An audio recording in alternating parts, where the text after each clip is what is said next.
The car was supposed to turn toward the main road, but instead it suddenly turned toward the place where Mus'ab was sleeping. The driver pressed the accelerator hard, the car rushed forward and ran directly over Mus'ab.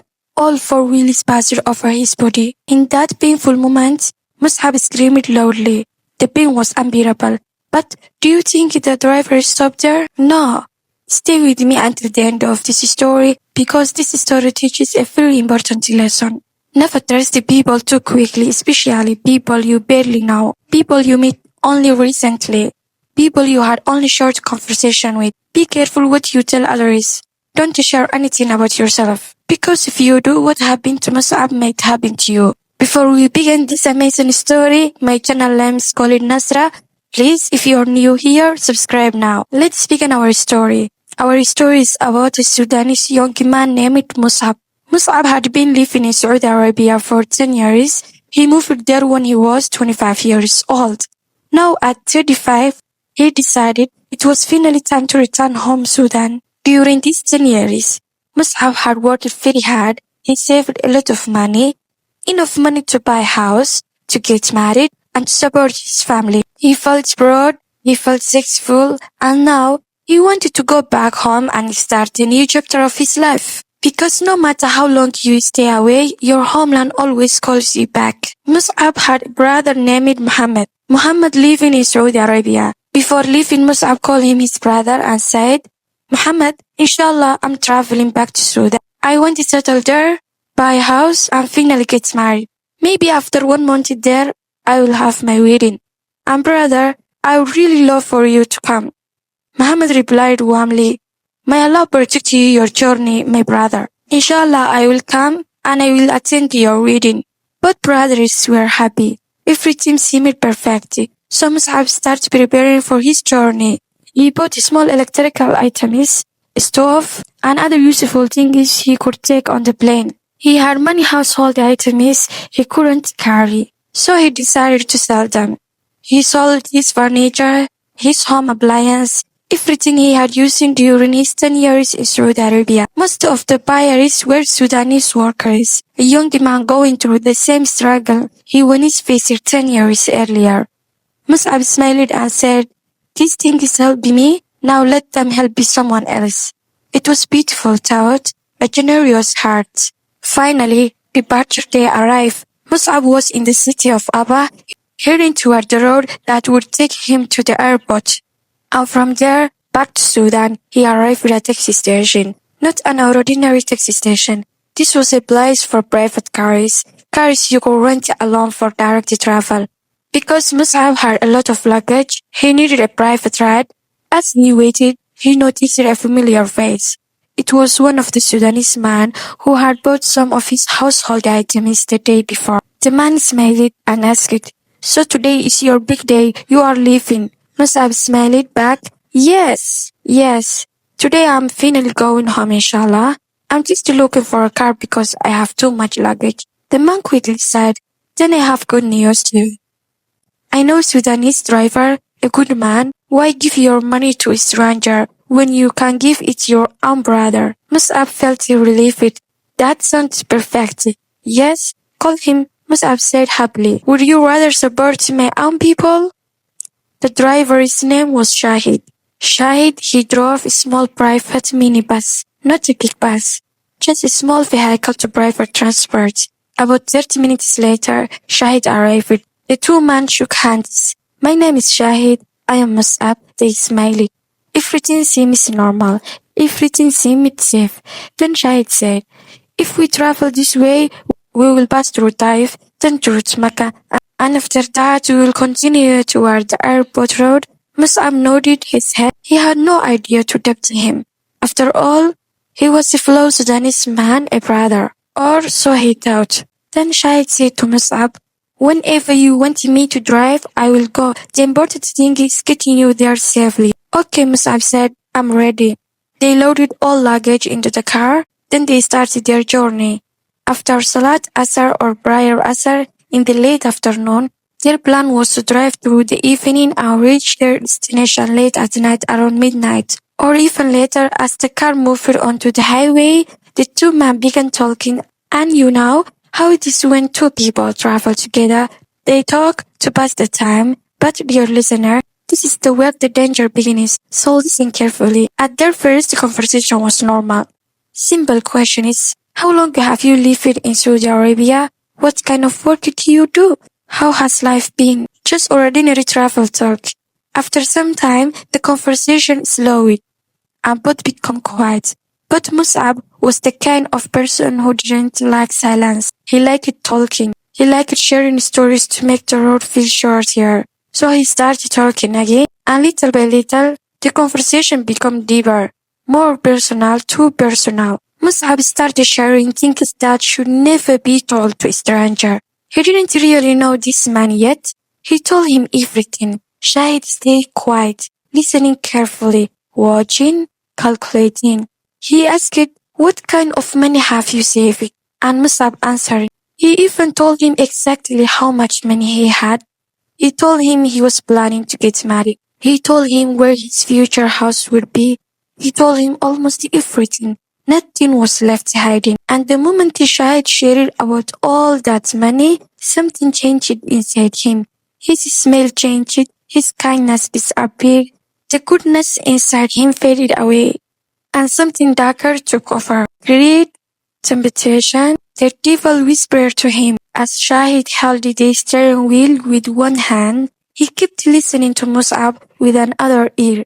But now his mind was somewhere else, a dangerous place. Later, they both became quiet again. Mus'ab was dreaming, talking about his family, imagining their happiness when he returned home, imagining his wedding, imagining his new life.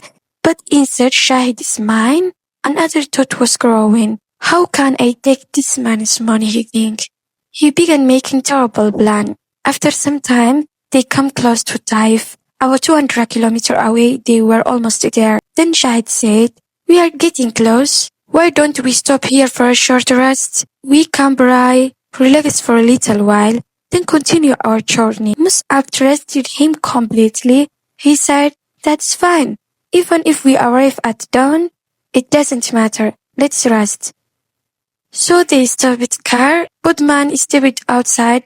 Shahid took out a small mattress and placed it onto the ground. He lifted the car engine running. Then he told Musab, if you get out, just close the window a little, but don't run off the engine. Then they sat down. After a while, Shahid pretended to be sleepy.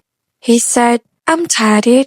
Let me sleep for a little. And he lay down. Mus'ab looked at him and thought, he's sleeping. I'm tired too. I'll sleep beside him. When he wakes up, he can wake me.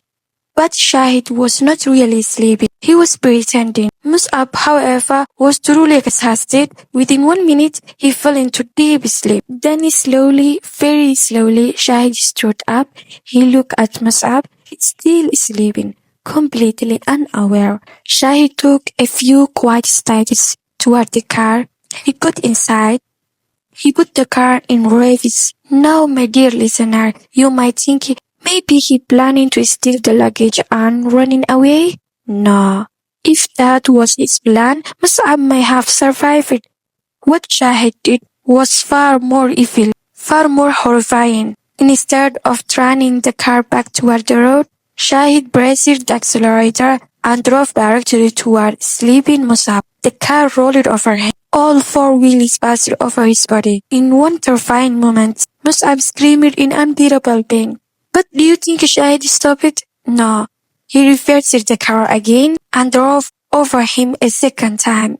Then the third time, again and again, until Mus'ab stopped moving, until the life left his body. There, in that lonely place, Mus'ab died. My dear listener, look carefully at what this devil man Shahid did after killing Mus'ab. Mus'ab had trusted him. He had shown him kindness. And this was how Shahid repaid him. This is why I told you, just because someone smiles at you, doesn't mean they are your friend. Never trust it too quickly. Even this advice, me myself, I will take it. After killing Mus'ab, Shahid took at the mattress on the ground. The same matter now stained with Mus'ab's blood. He rolled it up quickly, threw it into the back of the car, and drove away. When he reached Taif, a place known for its mountain and deep valleys. He found one of the valleys nearby and threw Mus'ab's body into it, just like that, as if Mus'ab's life meant nothing. Then he continued driving. Now remember, Mus'ab had been traveling toward Jeddah. His cousins were waiting for him there. He was carrying gifts for them, items he had bought with love. His cousins were waiting for him there. He was carrying gifts for them, items he had bought with love. His plan was simple: stay with them for only 12 hours, maybe one day. Then catch his flight the next morning to Sudan. That was his dream. But now that dream was burned in valley. Shahid remembered something important. Before the murder, he asked Mus'ab many questions. Too many questions. He knew where Mus'ab cousins alive. He knew their address. He knew everything. Then he thought if Mus'ab never arrives, his cousins will be suspicious. They may call the police, so he made another plan. He found a piece of paper and he wrote a note. It said, "Please forgive me. My flight was moved earlier than I expected. I had to leave quickly and couldn't meet you. Inshallah, we will meet another time." Then he drove to Mus'ab's cousin's house in Jeddah and left the note at their door. Then he disappeared. At dawn, one of the Mus'ab cousins came outside, getting ready to go to the mosque for Fajr Salah. As he reached for his shoes, he noticed a small paper near the door. He picked it up, he read it, and immediately he believed it come from Mus'ab. Oh, he thought his flight must have changed. He felt annoyed. Why would Mus'ab do this, he said. He could have at least told us properly. He woke the others. Wake up, wake up. Look what Mus'ab did. He came to the house, left his note, and left without meeting us. Everyone was surprised. What happened to him? Why would he do that? They didn't understand. Then they tried calling Mus'ab's phone, but it was switched off. They looked at each other and said, "It makes sense. He must already be on the plane. That's why his phone is off." And it's like that, their doubt disappeared.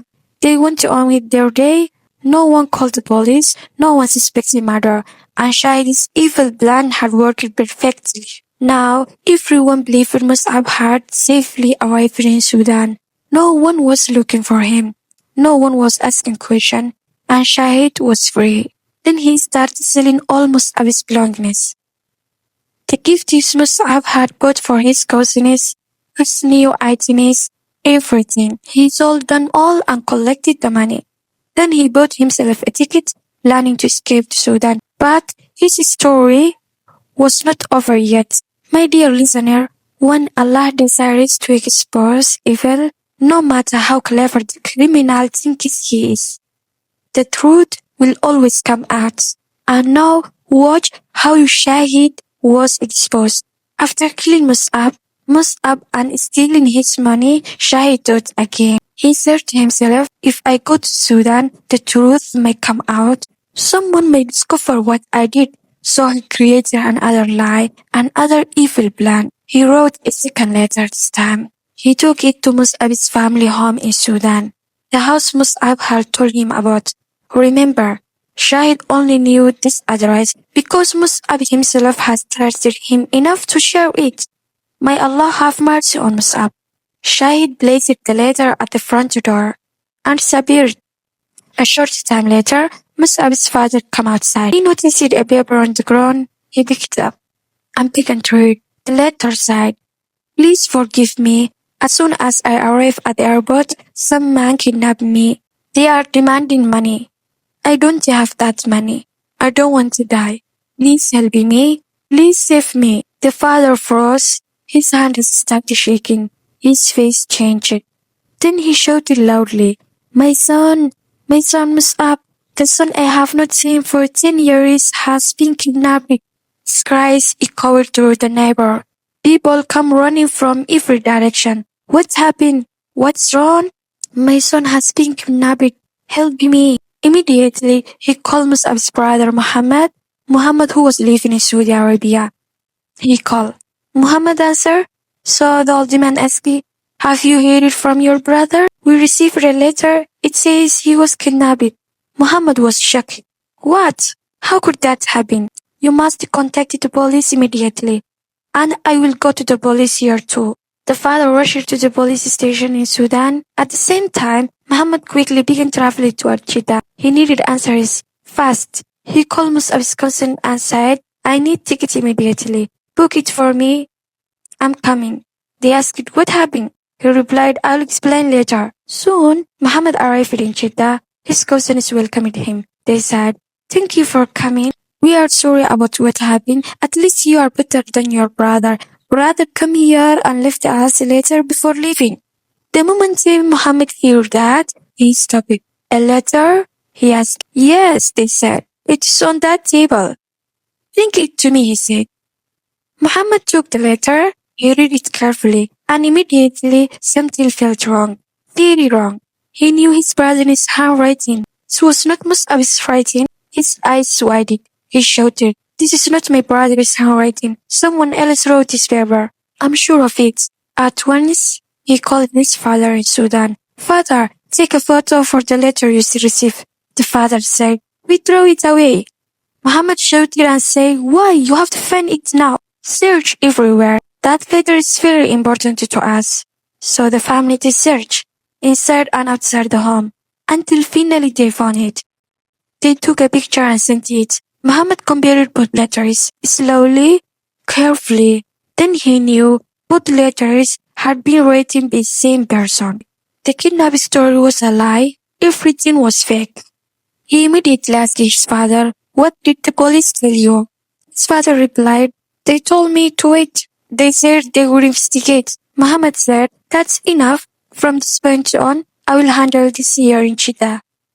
Then Muhammad went directly to the police in Jeddah. He told them everything, every detail, and he shared the biggest fear. I don't think my brother ever made it to Sudan. I don't even think he boarded a plane. The police listened carefully. This was serious. Immediately, they contacted the police in Aba, the city where Musab had started his journey. They asked the police, Do you know anything about this Sudanese man who lived in your city? And the police there replied, No, we don't know. We know nothing about him. Then the police began a full investigation. They first went directly to Musab's old apartment. When they arrived, they found another Asian man living there. They asked him, Who are you? The man replied, I live here now. The police asked, Do you know a Sudanese man named Musab? The man said, Yes, I know him. He recently said goodbye to us. He told us he was leaving for Sudan. The police looked at each other. They confirmed one thing. Musab had really planned to leave. But something had happened before he got there. Now the investigation became deeper. The police started tracing Musab's final movements. Where did he go after leaving home? Who saw him? Who talked to him? Who talked to him?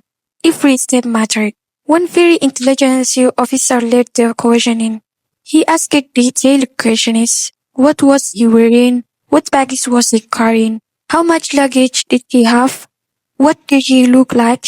Every small detail was important to the staff. Following these clues, they finally reached the taxi station, the place where Musab had taken his last ride, the place where he unknowingly entered the killer's car.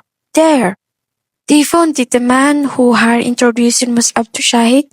This man was innocent. He had no idea what Shahid had done. The police asked him, Did you know Musab? He said yes.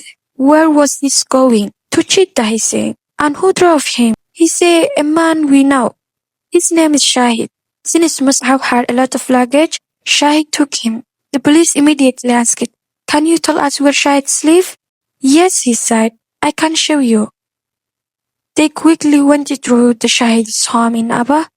Outside the house, his vehicle was parked. The police inspected the car carefully. Then they discovered something important. The car did not belong to Shahid. It belonged to another man.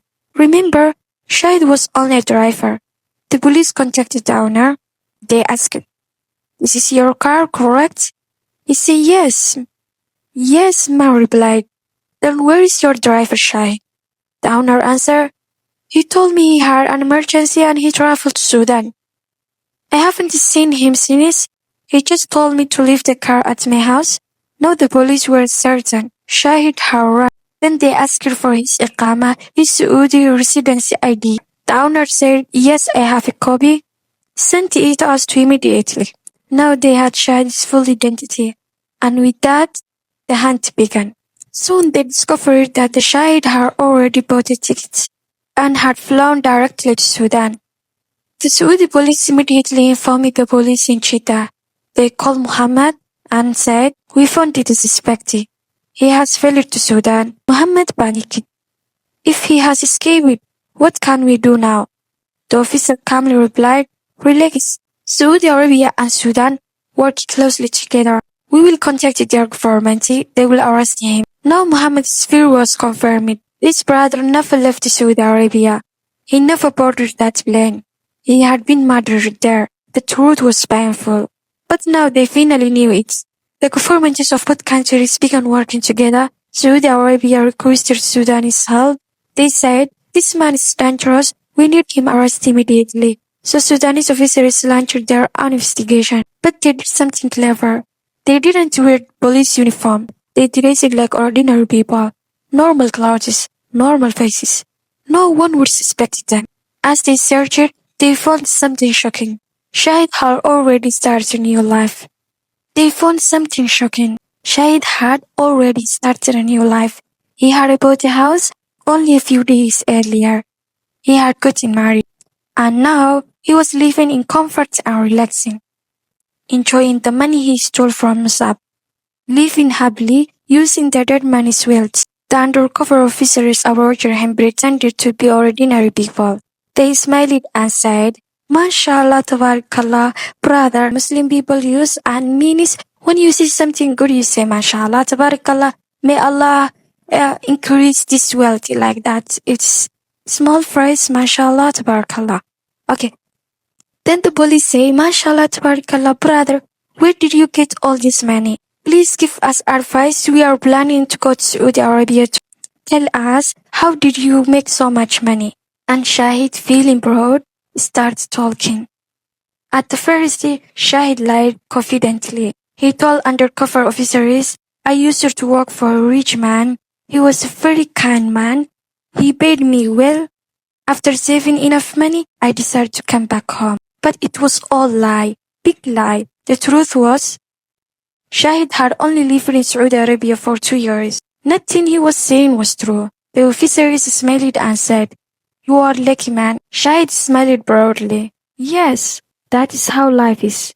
But while he was speaking, the officers slowly showed him their bags, the symbols proving they were police. In that instant, his heart dropped. His face changed. The smile disappeared. He realized it was over. Within seconds, they grabbed him. Handcuffs were placed on his wrist. He was thrown into the prison. And soon after, he was deported back to Jeddah to face justice. When he arrived, the investigators sat him down. They said, we already have evidence against you. Everything points to you. The best thing you can do now is tell the truth. And finally, Shahid broke. He confessed. He said, yes, I did it. I killed Musab. I drove the car over him. I crashed him. Then I drove his body in the valley. The officers were horrified. What kind of people are you? How could you do something so cruel? Immediately, the case was sent to court. Police went to exact place Shahid had disappeared, the valley where he said he drove Musab's body. And there, they found Musab. His body had badly decomposed. Time had changed him. But it was him. They carefully recovered his remains, prepared him with dignity, and buried within Jeddah, far from home, but finally at peace. Meanwhile, Shahid's trial continued. Every piece of evidence was present, every detail was proven. And because he had confessed, there was no doubt. The court sentenced him to death. That was his punishment. And that was how his story ended. Now, my dear listener, look at what happened to Musab. May Allah have mercy on him. But one small mistake he made changed everything. Just a few words, a few personal details shared with the wrong person. That was enough. That was enough to cost him his life. It caused him his family long life pain, and pain they will carry forever. A memory that will never leave their hearts. So this is my advice to you. Talk to the people about ordinary things, normal things, that's fine. But your private matter, your money, your plans, your personal lives, keep those to yourself. Not everyone smiling at you wants good for you. Remember that? And with that, we have reached the end of this story. Thank you so much for staying with me until the end. I'll see you in the next story. Bye bye.